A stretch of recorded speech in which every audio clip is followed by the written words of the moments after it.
እዛ አካባቢ ላይ በተለይ ባለፈው በድሮ አባባል ነው የምንጠራው። አሁን ቅዱሳን ብዙ ቅዱሳን እዛ ግቢ ስላሉ ናኮሚያ ያለው ስለዚህ እዛ ያለውን ነገር ታስተባብሩ ግሜ አሳስባቸው እጅና እግራ የታሰሩ ሰዎች ነበሩ። በፊት የታሰሩበት የነበረው አሁን ነፍስ መንፈስ ስጋቸው ጠላት የያዘውን በጌታ በኢየሱስ ስም ይፈታል። ኢየሱስ ያድናል።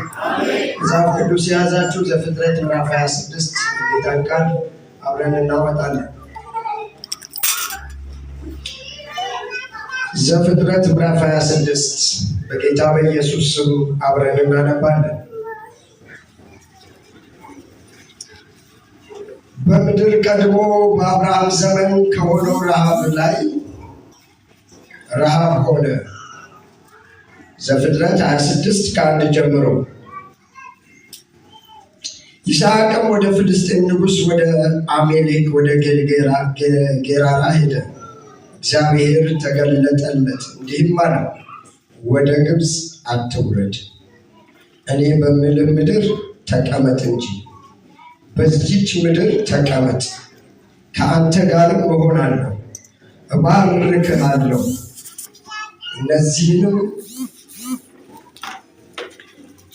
እነዚህን ምድሮች ሁሉ ለአንተም ለዘርህም እሰጣለሁና ለአባትህ ለአብርሃም የማልሁለትን መሐላ አጸናለሁ፣ ዘርህንም እንደ ሰማይ ከዋክብት አበዛለሁ። እነዚህን ምድሮች ሁሉ ለዘርህ እሰጣለሁ፣ የምድር አሕዛብ ሁሉ በዘርህ ይባረካሉ።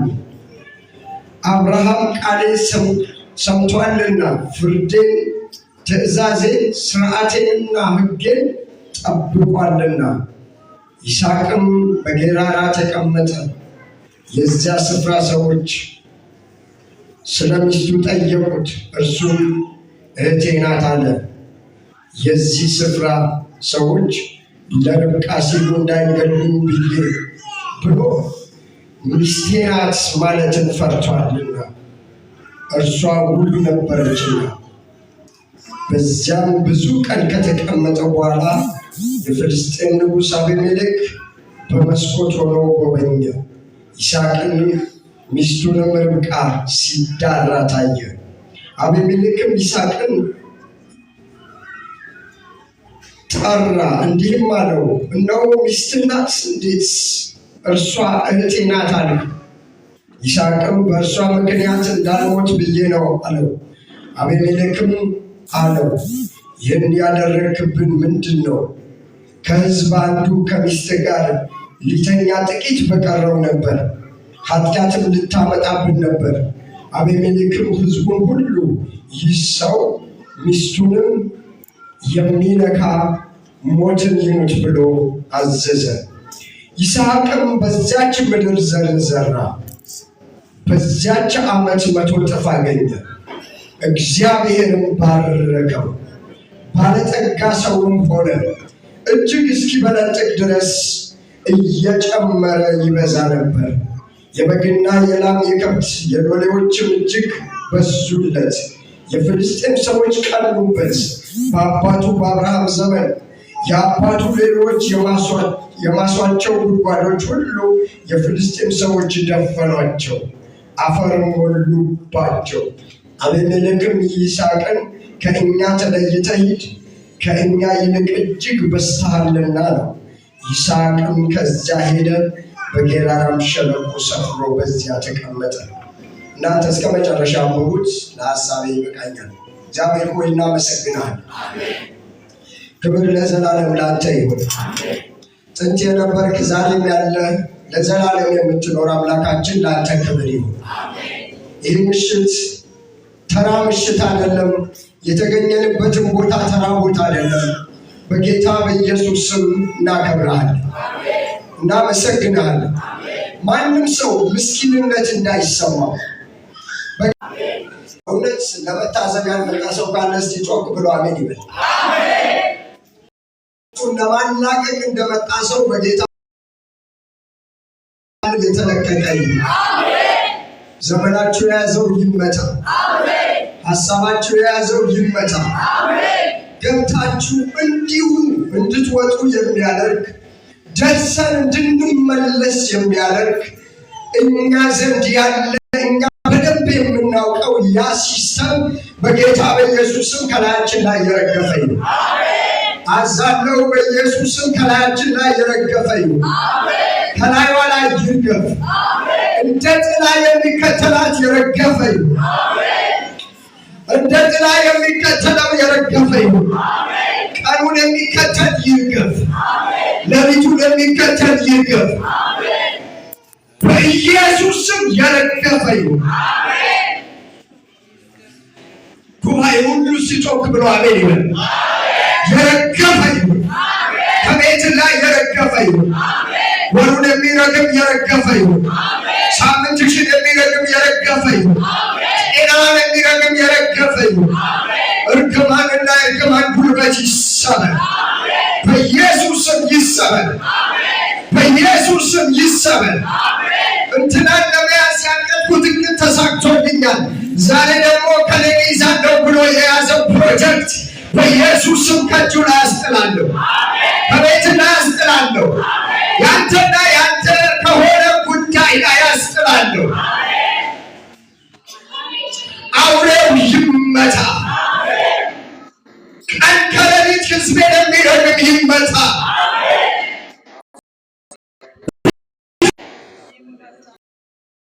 የሚከለክል የተመታ ይሁን። ኃይልን የሚነሳ የተመታ ይሁን።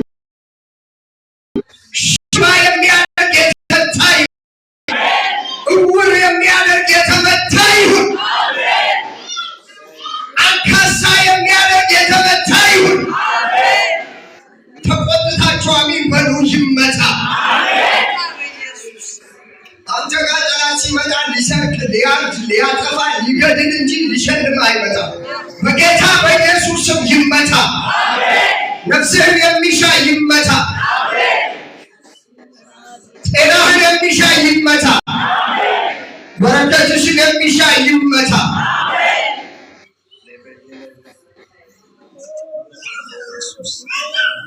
አሶስት ልጆቻችሁ ይሄ ምሽት የፈውስ ምሽት ነው። እግዚአብሔር ደግሞ አሰራሩ ዘወርዋላ ነው። እንዴት ይመታ ይመታ ይመታ። እንደ ድንጋይ ዝም ያስባለሽ፣ እንደ ድንጋይ ጸጥ ያስባለ በኢየሱስም ይመታ። ተከራካሪው ይመታ። ተሟጋችሁ ይመታ።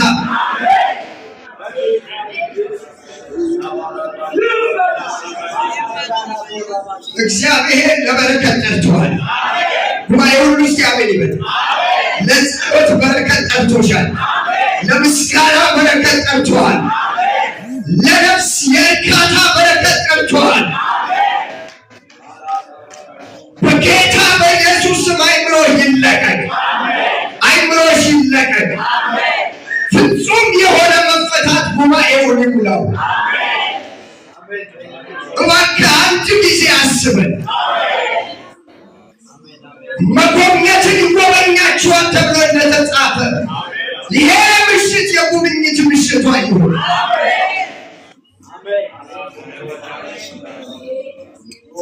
ተአምራት በመካከላችን ይመላለስ።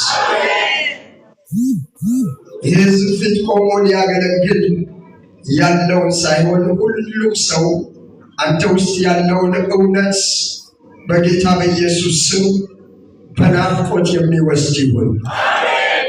ከፍ በል። ከቃልህ ደጅ እግዚአብሔር ሆይ ክፈትልን። ከቃልህ የበረከት ደጅ ክፈትልን። ከቃልህ የምስጋና ደጅ ክፈትልን። ከቃልህ የፈውስ ደጅ ክፈትልን። ሁሉ ለአንተ ክብር ይሁን በጌታ በኢየሱስ ስም አሜን። ለእግዚአብሔር ክብር ይሁን አሜን። እግዚአብሔር አምላካችን የተመሰገነ ይሁን። ባሉን ጥቂት ደቂቃዎች ጥቂት ነገር ብያችሁ እንጸልያለን። እዚህ ቦታ ላይ የመታዘዝ ዋጋ ብያለሁ። እናንተ የጠበቃችሁትን ርዕስ መስጠት ትችላላችሁ።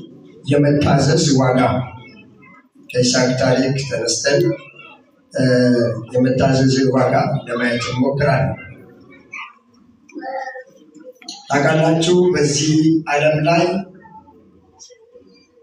አዛዥ አለ፣ ታዛዥ አለ፣ ጌታ አለ፣ ባሪያ አለ። ስለዚህ ይስሐቅ ታዘዘ ይላል። ለሰማይና ለምድር ጌታ፣ ሁሉን ለሚችል ጌታ፣ ሁሉን ለሚያውቅ ጌታ ታዘዘ ይላል። የታዘዘበት ዘመን ዝም ብላችሁ ወደፊታችሁ ስታመጡት ዘመኑ የረሃብ ዘመን ነው። ግን ይስሐቅ ምን አለ? ታዘዘ። ዘመኑ አስቸጋሪ እና በቃ ሰው ሁሉ ሽሽት የሚመርጥበት ዘመን ነው። ነገር ግን እግዚአብሔር አምላክ ለይስሐቅ መጣና እዚሁ ተቀመጠ። ይስሐቅ ኤክስፒሪየንስ አለው። ልምዱ ምንድነው? በይስሐቅ ላይ ያለው ልምድ አባቱ ሼር አድርጎታል። ረሃብ በነበረ ዘመን አባቱ ወደ ግብፅ ወርዶ ነበር። ስለዚህ ያንን ኤክስፒሪየንስ ተከትሎ ለመሄድ ሞክሮ ነበር። እግዚአብሔር መለሰ። ያንኑ የአባቱ ኤክስፒሪየንስ በሌላ አቅጣጫ ደግሞ ስታዩት አባቱ ይስሐቅ ከመወለዱ በፊት ወደ ግብፅ በወረደ ጊዜ እንደዚሁ ሚስቴ ነች ሳይሆን ያለው እህቴ ነች ብሎ ነበር። እንደዚሁ ደግሞ ይስሐቅም የኔ እህት ነች ብሎ ሲናገር እናየዋለን። ተሸጋጋሪ እርግማን በኢየሱስ ስም ይሰበር። አሜን። ጉባኤ ሁሉ አሜን ይበል። አሜን። ተቆጥታችሁ አሜን በሉ። አሜን።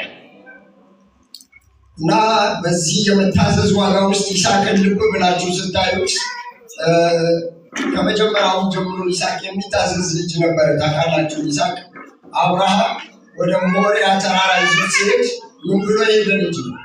ታዞ የሄደ ልጅ ነው። ለአባቱ በጣም ገራገር፣ አባቱ ሙጭ ካለው የሚሞት አይነት ልጅ ነው። እሱም ደግሞ ወግ ደርሶ ትልቅ ሆኖ ትዳር ይዞ ሚስት ይዞ ዘመን ደርሶለት ከአባቱ በተረከበው ብዙ ሀብት፣ ብዙ ዝና፣ ብዙ ክብር መኖር በጀመረበት ዘመን ላይ ያው በምድር ላይ እንደሚከሰተው በዚህ ምድር ላይ ሁል ጊዜ ሙላት እንደሌለ እናውቃለን። በዚህ ምክንያት በብዙ ይስሐቅ ተጨንቆ ነበር ይላል። ለከብቶቹ፣ ለእንስሳቱ፣ ለተለያዩ ነገሮች የተለያየ ነገር ሲያጣ ለመሸሽ ለመሰደድ ሲያስብ እግዚአብሔር ተገለጠለት። እግዚአብሔር ሆይ በሉ እስኪ እግዚአብሔር ሆይ ጮክ ብላችሁ እግዚአብሔር ሆይ ድገሙና እግዚአብሔር ሆይ አካል እንዳለው እግዚአብሔር እንደሚያናገር ሰው እስኪ እግዚአብሔር ሆይ በሉ እግዚአብሔር ሆይ ዛሬ በሉ ዛሬ በሕይወቴ ላይ አንተ ተደብቄ ከሚሄድበት የሚመልስ የአንተ መገለጥ በላዬ ላይ አድርግልኝ። አሜን። እግዚአብሔር ምን አለለት? ተገለጠለት። ከዛም በኋላ የተገለጠለት እግዚአብሔር ደግሞ ተናገረው። እግዚአብሔር ይናገራል። በሉስ እግዚአብሔር ይናገራል። ለማ ለትሑታን እግዚአብሔር ይናገራል። ለማ ለትሑታን ይናገራል። ምክንያቱም ትዕቢተኞች እግዚአብሔርን አይሰሙም። እግዚአብሔርን የሚሰሙት ትሑታን ናቸው አይደል? ለትሑታን ጸጋን ይሰጣል። እስቲ እግዚአብሔር ሆይ ምርኮዬን መልስልኝ በሉ። እግዚአብሔር ሆይ ምርኮዬን መልስልኝ ድገሙና በሉት እስቲ እግዚአብሔር ሆይ ምርኮዬን መልስልኝ። ትናንትና ጸሎታችን እኮ በጣም ብዙ ትሑት ነበራችሁ አይደል? ብዙ ትሑት ነበር። ዛሬ ሽንደዳ ጸሎት ስለቻለን በጣም እንተናለብን አይደል? አንዳንድ ነገሮች እግዚአብሔር ብቻ መጥቶ እንደፊኛ ሲያስተነፍሳቸው የሚለቁ ነገሮች አሉ። ይስሐቅ ግን ነው አልካው ይሄ ነው ጥሩ፣ አዎ እሺ ብሎ ሲመለስ እናያለን። የመታዘዝ ዋጋ በተለይም ይሄ የእምነት አባቶች ዕብራውያን 11 ላይ ይህንን እውነት ስታያቸው የዕብራውያን 11 የእምነት አባቶች እንደ ዘመና በዙሪያችሁ አሉላችሁ የተባሉ የእምነት አባቶች በሙሉ የመታዘዝ ዋጋ ውጤቶች ናቸው። እና መታዘዝ ዋጋ ያስከፍላል። አለመታዘዝ ደግሞ ዋጋ እንድትከፍሉ ያደርጋል። ስትታዘዙ እግዚአብሔር አምላክ ዋጋ ይከፍላችኋል። ሳትታዘዙ ስትቀሩ ደግሞ በሕይወታችሁ ውስጥ ዋጋ ትከፍላላችሁ። ዛሬ ለብዙ የኪሳራ መንገዶቻችን አንዱ ነገር እግዚአብሔርን አለመታዘዛችን።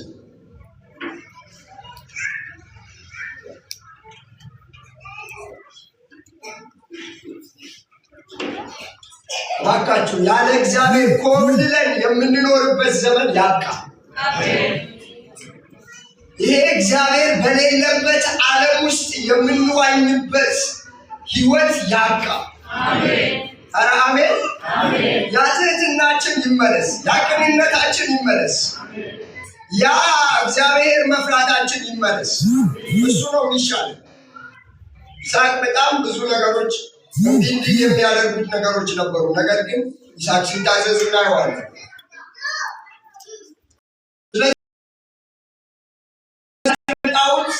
እናንተ ውስጥ ያሉ ከእናንተ ጋር ስምምነት አድርገው ከአመፅ ጋር ኮሚኒኬት እንድታደርጉ፣ ከአመፅ ጋር አግሪ እንድታደርጉ፣ የአመፅን ዓለም ሲስተም እንድትኖሩ የሚያደርጋችሁ አለመታዘዝን እንድትሞግቱት ነው የምፈልገው።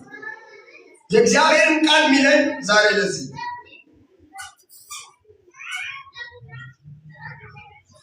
በጣም ብዙ ዘመን እንዳለው ሰው እየኖርን ነው ያለነው።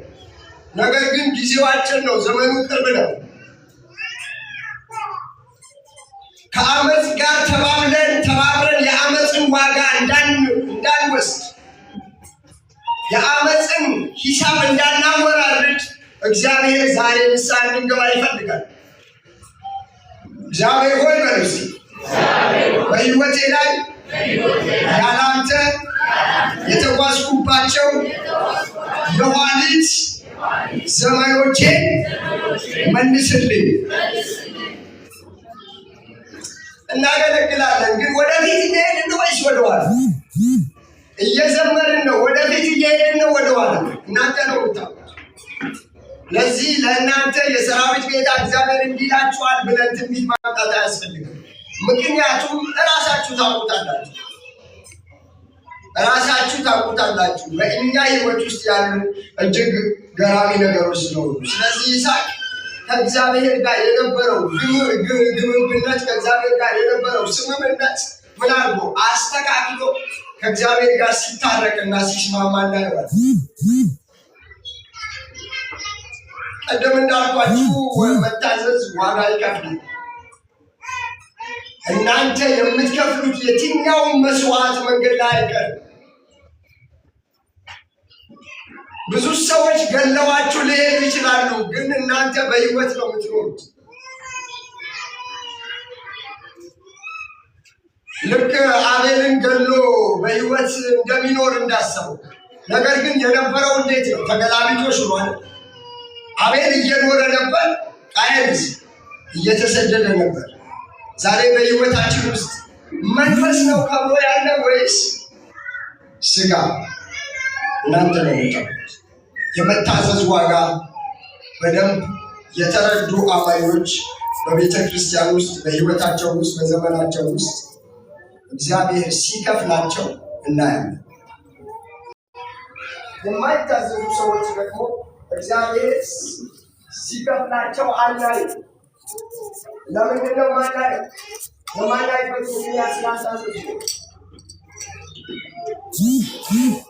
ትዝ ይላችኋል አይደል? በአንደኛ ሳሙኤል መጽሐፍ ላይ ምዕራፍ 15 ላይ የእግዚአብሔር ቃል እንደዚህ ይላል፣ መታዘዝ ከመስዋዕት ጉባኤ ሁሉ አንድ ላይ መታዘዝ በሉስ፣ ከመስዋዕት ይበልጣል። ስለዚህ በዚህ ግንባር ስታዩት አለመታዘዝ ከመስዋዕት ያንሳል።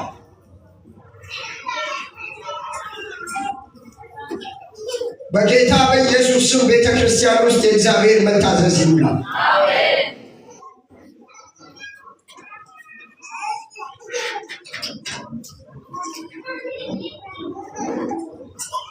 ከመታዘዝ ያራቁን ነገሮች ሁሉ ከህይወታችን ውላቸውን እያቋረጥን በህይወታችን ውስጥ ከእግዚአብሔር ጋር ያለን ግብብነት እንድናስተካክል ነው ዛሬ እግዚአብሔርን የሚሞግተን። መታዘዝ ዋጋ ያስከፍላል። እናንተ የምትከፍሉት ዋጋ በጣም ጥቂት ነው። እግዚአብሔር የሚከፍላችሁ ዋጋ ግን በጣም ብዙ። ኖህ ላይ ብዙ ዓለም በሙሉ ነው አይደል የሳቀበት። ኖህ እግዚአብሔርን ሲታዘዝ ዓለም በሙሉ ቀልዶበታል። ይሄ ምን አይነት ነገር ነው? ውሃ በሌለበት መርከብ የሚሰራ ብሎ ዓለም በሙሉ ነው የቀለደበት። ነገር ግን ማንም ሊከለክለው የማይችል ደግሞ የጥፋት ውሃ ነበር። ኖህ በሰራው መርከብ ከጥፋት ውሃ ሲድን፣ ዓለምና ቀላጆቹ ግን ከጥፋት ውሃው ሊያመልጡ አልቻሉም። መጽሐፍ ቅዱሳችን ሲናገር ተራሮች ሁሉ በውሃ ተሸፍነው ነበር ይላል። ይሄ መዝሙረኛው ዳዊት ሲናገር ምንድን ነው ያለው? ተራሮች ወደ ተራሮች ዓይኖቼን አነሳሁ። በጣም ከፍ ያለ ስልጣን ያላቸው ሊሆኑ ይችላሉ፣ ቢሊዮነር ጓደኞቻችሁ ሊሆኑ ይችላሉ። ምናምን በጥፋት ቀን ይሸፈናሉ። እግዚአብሔር ብቻ ነው ከጥፋት ምን ይላል ሊታደገን የሚችል። ስለዚህ ለኖህ እግዚአብሔር ምን አለ? ከፈለው። ምንድን ነው የከፈለው ዋጋ?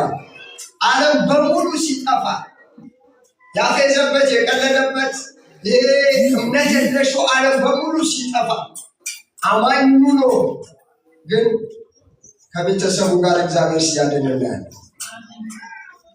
ይህንን ታሪክ በዘፍጥረት 6:7 ላይ ማየት ትችላላችሁ። መታዘዝ ሕይወትን ያስረዝማል። ሁለተኛው ስትታዘዙ እድሜያችሁ ይረዝማል። ኢዮብ 36:10-11 ላይ መጽሐፍ ቅዱሳችን እግዚአብሔር ቃል ሲናገር እሺ ብትሉ ብትታዘዙ፣ እሺ ብትሉ ብትታዘዙ።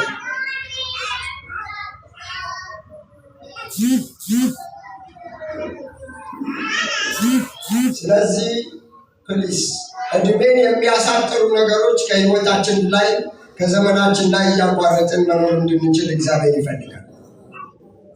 ምክንያቱም ሁሉም ሲስተም እድሜያችን እንዲያጠር ነው የሚፈልጉት። ሁሉም ሲስተም አይደል? አሁን እኮ አጥሮ ቸርች የሚመጣበት ሰዓት እኮ በቃ ተዘመራል። በምክንያት የሚመጡ ሰዎች ወደ ቸርች እናውቃለን። በምክንያት ማለት ሰዓት ችግር ኖሮባቸው የሚመጡ ሰዎች እናውቃለን። ችግርም የሌለባቸው ሰዎች ሲመጡ እናውቃለን። የሚገርማችሁ እዛ ሶፋ ላይ ስንቀመጥ ሁሉንም ነገር ግቢው ያለውን ነገር እናየዋለን። እግዚአብሔር ደግሞ የበለጠ ያለ። ለምሳሌ የሮብ ፕሮግራም 11 ሰዓት ነው የምንጀምረው። እግዚአብሔር እዚህ 11 ሰዓት ይጠብቃቸው። የሰራዊት ጌታ እግዚአብሔር 11 ሰዓት ይጠብቃቸዋል። እስቲ አሜን በሉ። ደግማችሁ እስቲ አሜን በሉ። አስቡት፣ 1 ሰዓት ስትመጡ ከ11 ሰዓት እስከ 1 ሰዓት ያለው ጊዜ እግዚአብሔር አምላክ አሁንም ምን ያደርጋቸዋል? ይጠብቃቸዋል። ግን በዛ መካከል የነበሩ ስራዎች በሙሉ ግን ምን ብሏቸዋል? አልፏቸዋል። ብዙ ሰዎች በእድሜ ሂደት ውስጥ ያሉበት ዘመን ነው። ታውቃላችሁ፣ ለእግዚአብሔር አይታዘዙም፣ ለሰው አይታዘዙም፣ ለእናቶቻቸው ለአባቶቻቸው አይታዘዙም፣ ለቤተክርስቲያን መሪዎች አይታዘዙም። በጣም ይሄ መሳ ለመሳ የመለካካት ዘመን ነው። ይሄ ዘመን ታውቃላችኋል። እና ሰሞኑን የራሴ በጣም ነበር እየሞገተ ያሉ ብዙ ትምህርቶች እየጻፍኩ ነው እና ምናልባት በሚቀጥለው ጊዜ ላይ መጽሐፍ ሊሆን ይችላል ብዬ አስባለሁ። እና በጣም ብዙ ከሚሞግቱኝ ነገሮች አንዱ ቸርች ውስጥ ትናንት የነበረው አክብሮት ዛሬ የለም። ከዚህም የተነሳ ሰው ሁሉ ኪሳራ ውስጥ ነው ያለው። ነገር ግን ያስመስላል።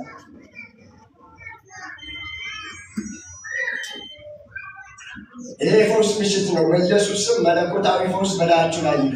አሜን። እያመማችሁ ቢሆን እስቲ አሜን በሉ። አሜን። እግዚአብሔር ካልፈወሰን ማንም ሊፈውሰን አይችልም። እስቲ አሜን በሉ። አሜን። እሱ ካላዳነን ማንም ሊያድነን አይችልም። እስቲ አሜን በሉ። አሜን። ፊታችሁ ያለን ሰው ልጆች አባቶቻቸውና እናቶቻቸው እንዲያከብሩ መጽሐፍ ቅዱስ ምን ይላል? ያዛል። ከዚህም የተነሳ ደግሞ ምን ይሰጣቸዋል? የዕድሜ ርዝማኔ ይሰጣቸዋል። ወደ ቸርች ወደ ሀገር ይህንን መውሰድ ይችላል። ወዴት ነው? መታዘዝ ዕድሜን ያረዝማል። ፕሊስ እግዚአብሔርን ታዘዙት። እግዚአብሔርን መታዘዝ እድሜን ያረዝማል። ሌላኛው ላይ መጨረሻው እናንተ 4 5 እያላችሁ ቀጥሉ። መታዘዝ ወደ በረከት ያመራል። የመታዘዝ መንገዱ ሁሉ ጊዜ በረከት። ልታለቅሱ ትችላላችሁ። በጣም ሰው ሁሉ እንዲያግዛችሁ በለቅሶ ሁሉ ልታረጉ ትችላላችሁ። ነገር ግን የመጨረሻው ውጤት በረከት። የመጨረሻ የእግዚአብሔር ቃል በዚህ ምሽት አብረን እናነባለን። ዘዳግም ምዕራፍ 28 ዘዳግም ምዕራፍ 28 ዘዳግም ምዕራፍ 28 እያወጣችሁ ጌታ ኢየሱስ ክርስቶስ በዚህ ምድር ላይ ሲኖር በጣም እግዚአብሔር ትልቅ አክብሮት ትልቅ ቦታ እንዲሰጠው ያደረገው ነገር አንዱ መታዘዙ ነበር። ሐዋርያቱም እንደዚሁ። ዘዳግም ምዕራፍ 28 ከ1 እስከ 68 ድረስ ያሉ ቁጥሮችን ስታዩአቸው ከ1 እስከ 15 ድረስ ይላል። ከዛስ በኋላ ከ16 ጀምሮ ደግሞ እምቢ ብትሉ ባትታዘዙ ይላል። ፕሊስ ይህንንም እግዚአብሔር ቃል ዛሬ እንድታነቡት ጋብዣችኋለሁ። እኔ እስከ 15 ያለውን አነባለሁ። ጮክ ብዬ አነባለሁ።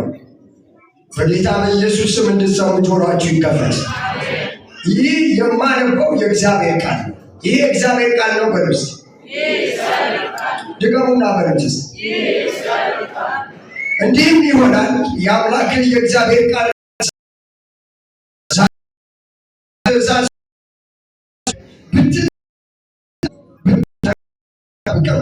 አምላክ እግዚአብሔር ከምድር አሕዛብ ሁሉ ላይ ከፍ ከፍ ያደርጋል። እስቲ አሜን በሉ። ብትታዘዝ የአምላክ የእግዚአብሔር ቃል ብትሰማ እነዚህ በረከቶች ሁሉ ይመጡልሃል፣ ያገኙሃል። ጉባኤ ሁሉ እስቲ አሜን። በረከቶች ይመጡልሃል፣ ደግሞ ያገኙሃል።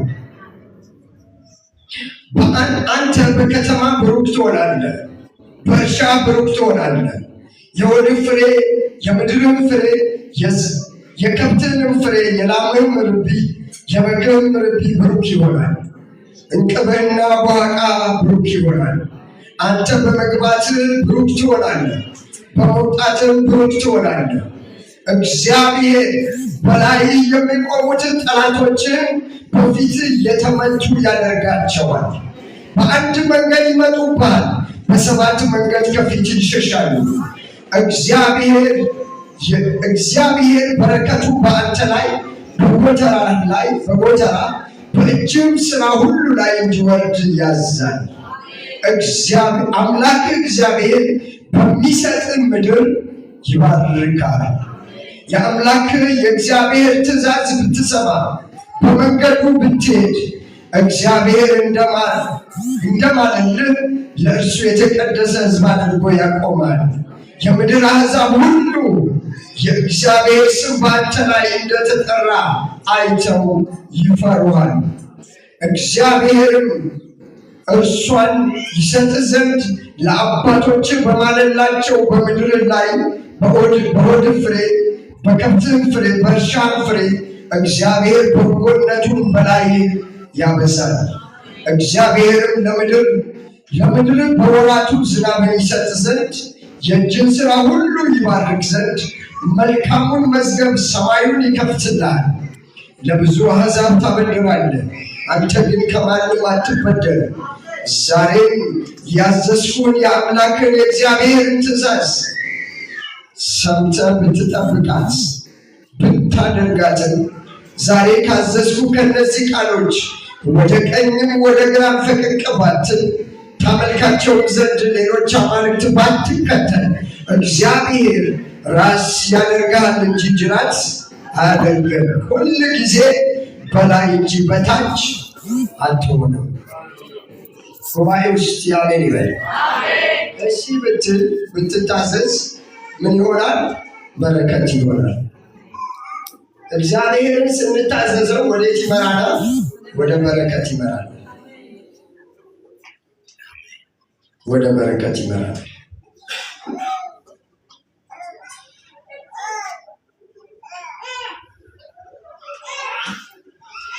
የማይሆን ነገር ይዛችሁ የሚሆን ነገር እንዳትጥሉ በዚህ ምሽት የእግዚአብሔር ቃል ያበረታታችኋል። የማይሆን ነገር ይዘን የሚሆነውን የእግዚአብሔር በረከት እንዳንጥል እግዚአብሔር ይሞግተናል። ቁጥር 15 ነገር ግን የአምላክህን የእግዚአብሔር ቃል ባትሰማ፣ ዛሬ ያዘዝኩህን ሥርዓቱንና ትእዛዙን ሁሉ ባትጠብቅ ባታደርግም፣ እነዚህን መርገሞች ሁሉ ይመጡብሃል፣ ያገኙህማል። ይመጡልሃል ነበር ሆኗል ማለት ነው።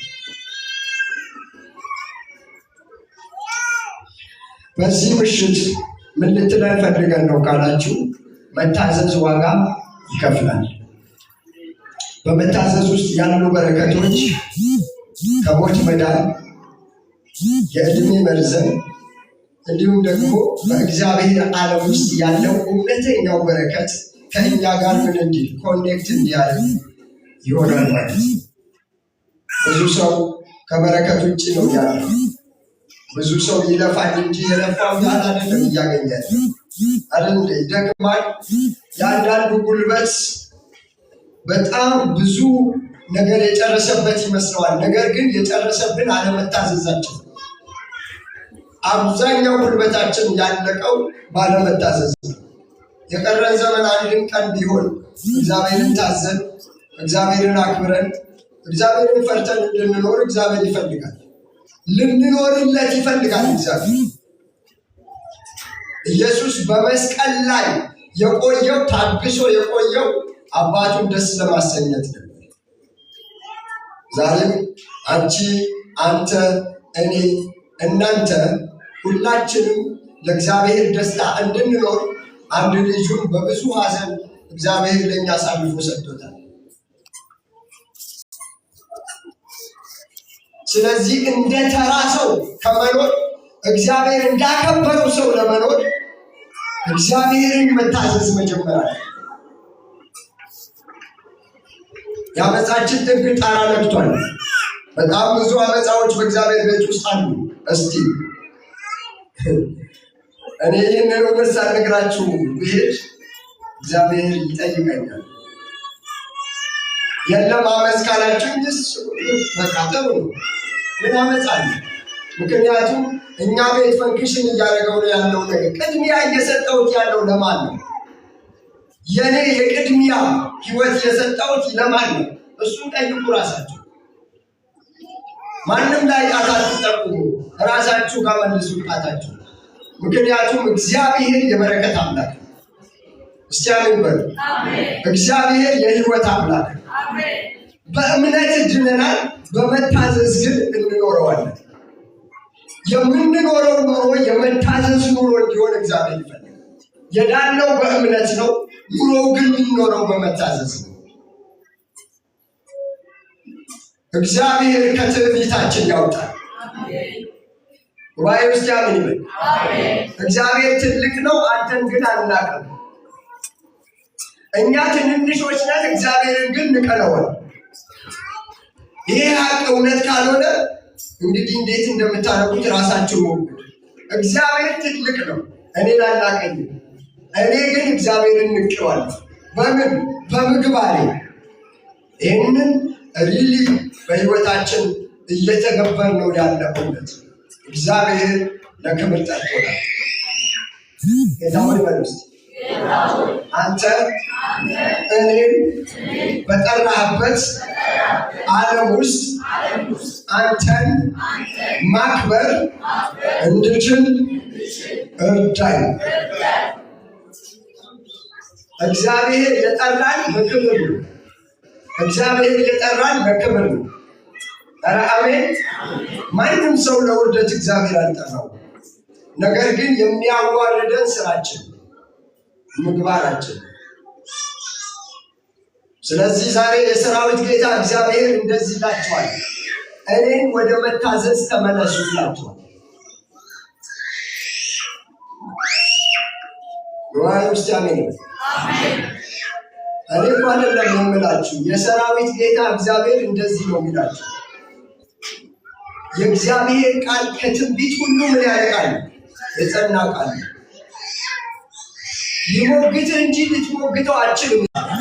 ጌታ ሆይ ባለመታዘዝ እስከ ዛሬ የወደቅኩት ውድቀት ዛሬ በኢየሱስ ደም ከላዬ ላይ አንሳልኝ። ወደ በረከት መመለስ እፈልጋለሁ። ጉባኤ ሁሉ እስቲ አሜን ይበል። እግዚአብሔር የበረከት አምላክ ነው። ኢየሱስ ክርስቶስ ጌታ ነው። ሁላችንም እንደቆሙ በእግዚአብሔር ፊት እንጸልያለን። ነብዩ ወደዚህ መጣና ይጸልይልናል። ቆይ አትውጡ። እስቲ አንድ ሰው ሊጸልይ ነው። ቆይ በጌታ ፍቅር ለእናንተ ማያውቁት የሚሰማው ድምፅ ስላለ ነው። የጌታ ድምፅ ታዘዙ። ስለመጣው ቃል ክብር ስጡ። እስቲ አንተ እግዚአብሔር